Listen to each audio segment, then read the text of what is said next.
But the purpose of these two foundational things is not the end unto itself. It's great to be healthy, it's great to be wealthy, but the goal is to be happy for life.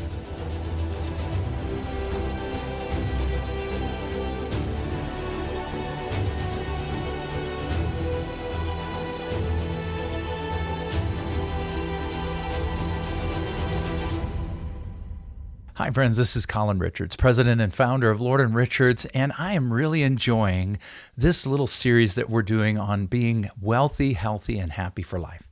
And in my previous segment, I reviewed the foundation of all of those, which is financial independence. Most people struggle to be healthy, struggle to be happy if they don't have their wealth, their money in order.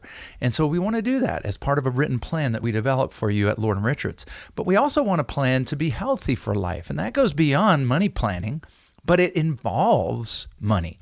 And so achieving financial independence may help you get access to the amazing resources that can extend your life and its quality.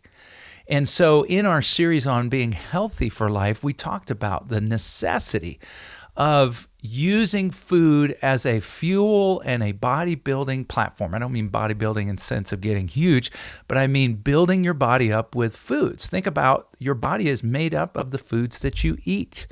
And avoiding turning food into a moral platform, right? Because God gave us all things richly to enjoy, beginning with meat, actually.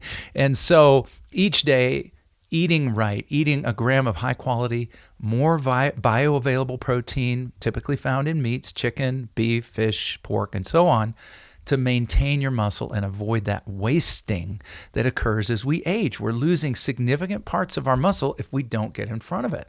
That has a greater effect on your likelihood of early death than even obesity, which we know is the source of many chronic problems, including metabolic syndrome.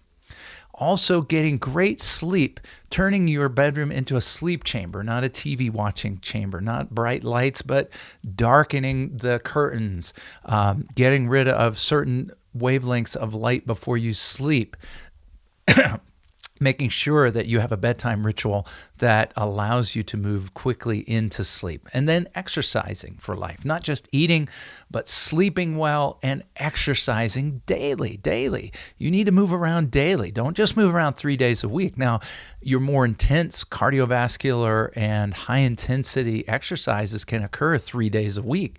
And by high intensity, I don't mean burn yourself out. I mean short bursts of your maximum effort followed by a period of lower effort. And then again. That's called high intensity interval training.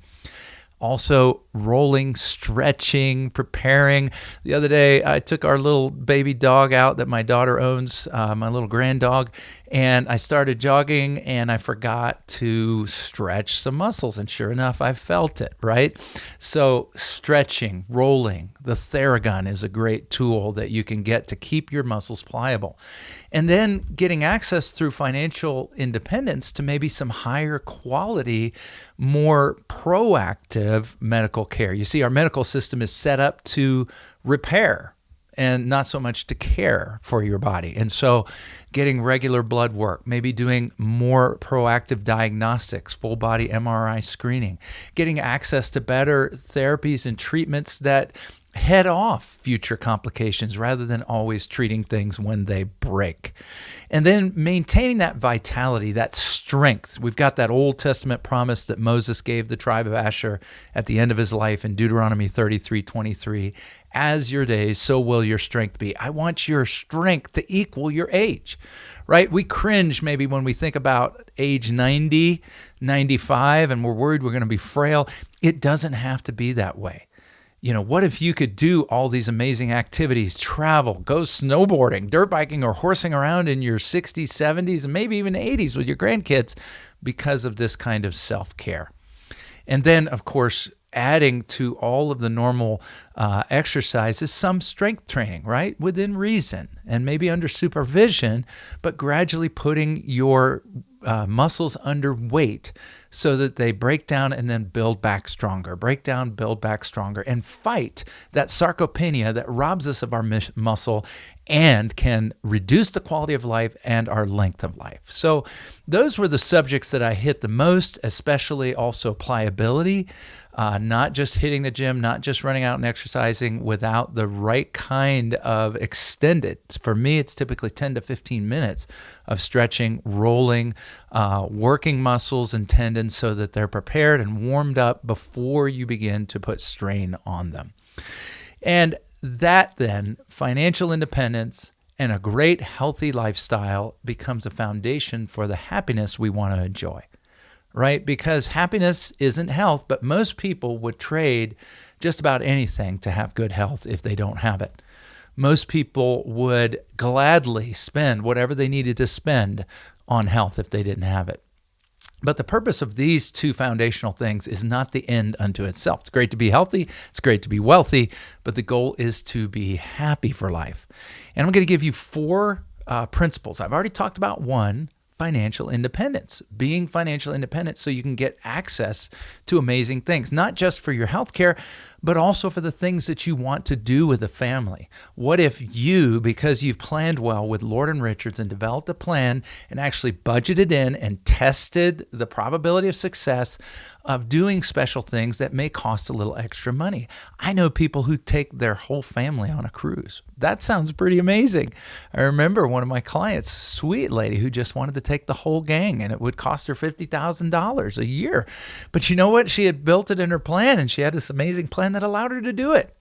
Wow, that's amazing. Or maybe you just want to have the financial wherewithal to travel and be with the family, or to go and do things as a couple, or if you're single, to go out and experience and explore life.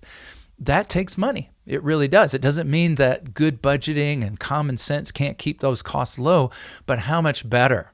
You know, my father, I've really enjoyed seeing him reap the benefits of a lifetime of financial independence through his two careers in law enforcement as well as in the military, and the resulting pensions that have enabled him to do what he loves and to take the family out to eat every Sunday after church and to do fun things. And he recently replaced his car, had no qualms about it.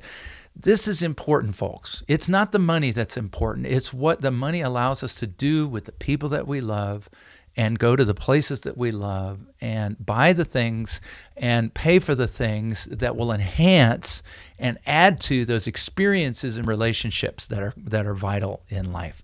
In my next segment, I'm going to talk about your other three principles. So the first principle of happiness is financial independence, but we're going to get into the next three in our next segment. In the meantime, I would love to initiate a conversation with you. It just starts with a phone call where we talk about your dreams, your goals, your values, what's important to you, and how we can develop a plan to make sure all those things happen for the rest of your life. I can't wait to talk to you.